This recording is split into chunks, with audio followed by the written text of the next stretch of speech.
ഇന്ത്യയിലും കേരളത്തിലുമുള്ള YouTube ചാനലുള്ള monetisation ചെയ്ത ചാനലുള്ള ആൾക്കാർക്ക് പ്രതിഫലമായി കിടക്കുന്നത് കോടിക്കണക്കിന് രൂപയാണ്.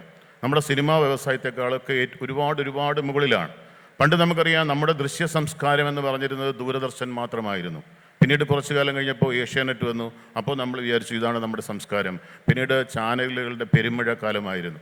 അപ്പോൾ അന്ന് ഷോർട്ട് ഫിലിമൊക്കെ ചെയ്യുന്ന നമ്മളെപ്പോലുള്ള ആൾക്കാരൊക്കെ ഈ ചാനലുകളുടെ പിറകെ പോകുമായിരുന്നു. നമ്മുടെ ഇതൊക്കെ ഒന്ന് ടെലികാസ്റ്റ് ചെയ്യാൻ വേണ്ടിയിട്ട് 30,000 40,000 രൂപ ടെലികാസ്റ്റ് ഫീസ് അടച്ചിട്ടൊക്കെയാണ് നമ്മളന്ന് ഈ ഷോർട്ട് മൂവീസൊക്കെ കാണിച്ചുകൊണ്ടിരുന്നത്. ഇപ്പോൾ നമ്മളെല്ലാവരും ചാനൽ ഓണർമാരാണ്, യൂട്യൂബ് ചാനലിൻ്റെ ഓണർമാരാണ്. ടെലിവിഷനിൽ കിട്ടുന്ന വരുമാനത്തേക്കാൾ കൂടുതൽ വരുമാനം കിട്ടുന്ന യൂട്യൂബ് ചാനലുകളുണ്ട്. അത്തരത്തിൽ അസംഘടിതരായ കലാകാരന്മാരെ ഒത്തുചേർക്കുവാനുള്ള ഒരു ശ്രമത്തിൻ്റെ ഭാഗമായി 3 വർഷം മുമ്പ് രൂപം കൊടുത്ത സംഘടനയാണ് അസ്മ. അസ്മയുടെ 3ാമത്തെ ഫെസ്റ്റിവലിലാണ് നമ്മളിപ്പോൾ നിൽക്കുന്നത്.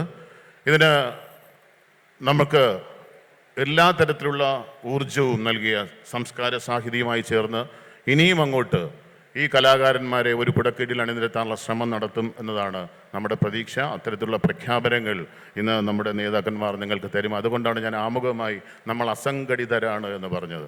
പക്ഷേ ആരും പറയാൻ മടിക്കുന്ന, എന്തിനോടും പ്രതികരിക്കുന്ന രീതിയിലേക്ക് നമ്മുടെ കലാകാരന്മാർ വളർന്നിരിക്കുന്നു. ചിലതെല്ലാം അതിര് കടന്നു പോകുന്നുണ്ട്. എന്നാലും ചാനലുകൾക്കൊക്കെ അവരുടേതായിട്ടുള്ള നയങ്ങളുണ്ട്. പക്ഷെ നമുക്കൊരു നയവുമില്ല. നമുക്കിഷ്ടമുള്ളതെല്ലാം ഈ ഷോർട്ട് ഈസ് ബ്യൂട്ടിഫുൾ, ചെറുതാണ് മനോഹരം എന്ന് പറയുന്നത് പോലെ മനോഹരമായ ദൃശ്യങ്ങൾ, അതുപോലെ തന്നെ വാർത്തകളൊക്കെ ജനങ്ങളിൽ എത്തിക്കുന്നതിൽ നമ്മൾ വഹിക്കുന്ന പങ്ക് വളരെ വലുതാണ്. കേരളത്തിനകത്തും പുറത്തു നിന്ന്, അതുപോലെ വിദേശ രാജ്യങ്ങളിലൊക്കെ നിന്ന് ഷോർട്ട് ഫിലിം ചെയ്തിട്ടുള്ള കലാകാരന്മാരാണ് എൻ്റെ മുന്നിൽ നിൽക്കുന്നത്.